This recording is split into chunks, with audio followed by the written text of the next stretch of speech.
രോമാഞ്ചം ഇത് നോക്ക്. ഇപ്പോഴും നോക്കിയ രോമ ഇപ്പോഴും അല്ല, സീരിയസ്ലി അതൊരു കിടിലൻ ഇൻട്രോ ആയിരുന്നു. ഹോസ്റ്റലർ എങ്ങനെയുണ്ട് സിനിമ? കൊള്ളാം, നല്ലോണം. പ്രതീക്ഷ നിലനിർത്തിയോ? ഞാൻ സത്യം പറഞ്ഞു കഴിഞ്ഞാൽ ഇതിനകത്ത് കൂടുതൽ ഇന്നലെയൊക്കെ കുറേ തിയറീസ് ഒക്കെ വന്നായിരുന്നു. അതൊന്നും നോക്കാതെ ഇനി പോരുന്നു. അപ്പോൾ അതുകൊണ്ട് തന്നെ സിനിമ കാണുമ്പോഴത്തേക്ക് ഒരു എക്സൈറ്റ്മെൻറ്റ് അടിപൊളിയായിട്ട് വർക്ക് ചെയ്ത് അത് നല്ല രസമായിട്ട് തന്നെ പോയിട്ടുണ്ടായിരുന്നു. ചിത്രത്തിൽ മമ്മൂക്ക ഉണ്ടെന്ന് ഒരു നല്ല കിടില ഇൻട്രോ എന്നൊക്കെ കുറേ പേര് പറഞ്ഞു. എങ്ങനെയുണ്ട് സിനിമയിൽ മമ്മൂക്ക? ടീം തന്നെ സമ്മതിച്ച സ്ഥിതിക്ക് ഇനിയിപ്പോൾ സ്പോയിലറായിട്ട് വെക്കേണ്ട കാര്യമൊന്നുമില്ല. പക്ഷേ അതൊരു വെടിക്കെട്ട് വരവാട്ടോ. ഒരു വെടിക്കെട്ട് വരവെന്ന് വെച്ച് കഴിഞ്ഞാൽ അതുവരെ ഇങ്ങനെ ഒരു ഇതിലിരുന്നിട്ട് ആ ഒരു വിറകം രോമാഞ്ചം ഇത് നോക്ക്.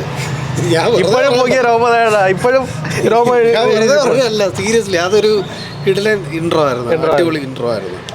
പിന്നെ ഇതിനകത്തൊരു അത് ഒരു സംഭവം എല്ലാം പറഞ്ഞു കഴിഞ്ഞാൽ മമ്മൂക്കയുടെ ഒരു പ്രസൻസ് നന്നായിട്ട് ആ ഒരു ഇൻട്രോയും പിന്നെ അതിനെ സംബന്ധിച്ചുള്ള കാര്യങ്ങളൊക്കെ നന്നായിട്ടുണ്ടായിരുന്നു. കാരണം ഇതിനകത്ത് നമുക്ക് പേഴ്സണലി ക്യാരക്ടറുമായിട്ട് കുറേ ദേഷ്യങ്ങളൊക്കെ തോന്നാവുന്ന കുറേ സിറ്റുവേഷൻസും കാര്യങ്ങളൊക്കെ വരുന്നുണ്ട്. പക്ഷേ അഞ്ചാം പാതിരയൊക്കെ എടുത്തൊരു മിഥുൻ മാനുവൽ നമ്മളൊരു ഹൈപ്പ് വെച്ചിരിക്കുന്നത് അത് വേറെ, ഇത് വേറെ, ആ രീതി നോക്കിയത് അത് വേറെ, ഇത് വേറെ. ഈ മേക്കിംഗ് എങ്ങനെ ഉണ്ട് സിനിമ? ഇത് കൊള്ളാം.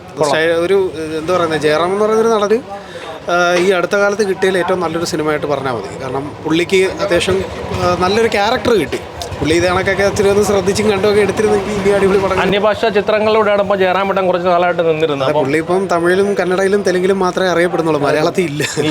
ഇപ്പം വർഷങ്ങളായിട്ട് മലയാളികൾ കാത്തിരിക്കുകയാണ് പഴയ ജയറാമേട്ടനെ തിരിച്ചു വരും. അത് ഹോസ്റ്റലിലൂടെ അല്ല, പഴയ ജയറാമേട്ടൻ അങ്ങനല്ല. പുള്ളി ഇതിനകത്തൊരു ഒരു ക്യാരക്ടറിൻ്റെ ഒരു രീതി വേറെ ആണല്ലോ. അപ്പോൾ അതുകൊണ്ട് തന്നെ പുള്ളിക്ക് ചെയ്യാവുന്നതിൽ വൃത്തിയായിട്ട് പുള്ളി നല്ലപോലെ ചെയ്തിട്ടുണ്ട്. അത് പുള്ളിക്ക് നല്ലൊരു കഥാപാത്രം കിട്ടി എന്നുള്ളതാണ് ഏറ്റവും നല്ല കാര്യം. അപ്പോൾ മമ്മൂക്കയുടെ പ്രസൻസ് സിനിമയെ നല്ലൊരു ഘടകമാണ്. നല്ലൊരു ഘടകമാണ്.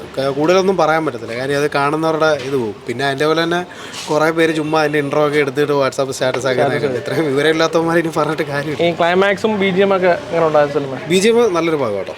അത് ലാസ്റ്റ് ആ സൗണ്ട് ട്രാക്ക് കേട്ടോണ്ട് നിന്നിട്ട് ഇറങ്ങിയത് മൊത്തം. സെക്കൻഡ് പാർട്ടിന് വേണ്ടിയുള്ള ത്രെഡ് വല്ലതും ഇട്ടിട്ടുണ്ടോ? സ്പോയിലറാണ് ഉണ്ട്. അതിനൊരു കിടിലൻ സാധനം ബാക്കി വെച്ചിട്ടാണ് വെച്ചേക്കുന്നത്. അത് സ്പോയിലറല്ല, ആക്ച്വലി അത് ആ ഒരു കിടിലൻ സംഭവമാണത്. അതിനെ നല്ലൊരു പ്രതീക്ഷ വെക്കുന്നൊരു സാധനം കൊണ്ടുവച്ചിട്ടാണ് നിർത്തിയിരിക്കും. 2024 ഫസ്റ്റ് ഹിറ്റ് ആയിരിക്കും ഹോസ്റ്റലർ? ആയിരിക്കും. എന്നെ കണക്കായിരിക്കുന്നില്ല പ്രേക്ഷകർ. ബ്രോയ്ക്ക് ഇഷ്ടപ്പെട്ടു? ഹോസ്റ്റലർ കൊള്ളാം, സൂപ്പറാണ്. അതായത് ഫസ്റ്റ് ഹാഫ് കുറച്ച് സ്ലോ ഉണ്ടായിരുന്നു. അതായത് സ്ക്രിപ്റ്റ് ഫസ്റ്റ് ഹാഫ് നമുക്ക് ലാഗ് തോന്നിക്കും. പക്ഷെ അത് എന്തിനാണെന്ന് സെക്കൻഡ് ഹാഫ് കിട്ടില്ലാണ്.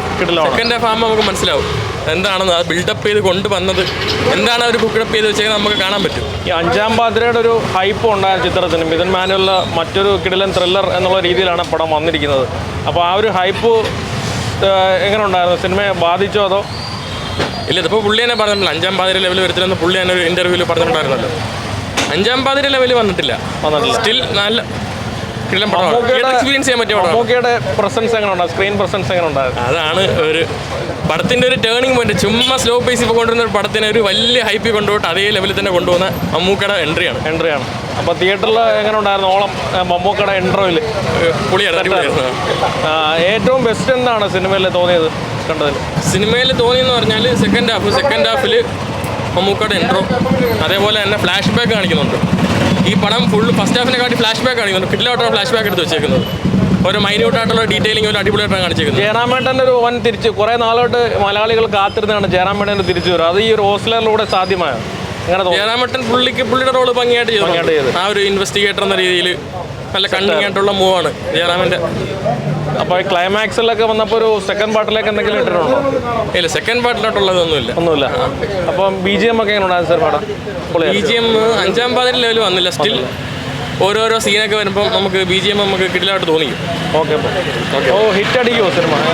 ഹിറ്റ് അടിക്കുമോ സിനിമ? ഷുവർ ഹിറ്റാണ്. എങ്ങനെയാണ് ബ്രോ ജയറാമേട്ടൻ്റെ ഹോസ്റ്റലർ എങ്ങനെയുണ്ട് കണ്ടത്? കുഴപ്പമില്ല, ജയറാമിൻ്റെ ഒരു തിരിച്ചുവരവ് തന്നെ. ഒരുപാട് നാളായിട്ട് കാത്തിരുന്നായിരുന്നു ജയറാമേട്ടൻ്റെ തിരിച്ചുവരവ്. അത് ഹോസ്റ്റലറിലൂടെ സാധ്യമായി. എങ്ങനെ ഉണ്ടായിരുന്നു മമ്മൂക്കയുടെ സ്ക്രീൻ പ്രസൻസ്? എങ്ങനെ ഉണ്ടായിരുന്നു മമ്മൂക്ക? ഓക്കെയാണ്. BGM എല്ലാം ഓക്കെയാണ്. എന്താണ് കൂടുതൽ ഇഷ്ടപ്പെട്ടത്? എന്താണ് സിനിമയിൽ? എൻഗേജിങ് ആണ്. ഒരു മെഡിക്കൽ ത്രില്ലർ എന്ന രീതിയിലാണ് വന്നത്. അപ്പോൾ എൻഗേജിങ് ആണ്. ലാഗ് ഒന്നുമില്ല. അറിയത്തില്ല. ക്ലൈമാക്സ് എങ്ങനെ ഉണ്ടായിരുന്നു? സിനിമ ഇഷ്ടപ്പെട്ടോ? ക്ലൈമാക്സ് ഉഗ്രനാണ്. അപ്പോൾ ഈ വർഷത്തിൽ ഹിറ്റ് അടിക്കാൻ പറ്റുന്ന ഒരു സിനിമ ഫസ്റ്റ് ഹിറ്റ് ഹിറ്റ് തന്നെയാണ്.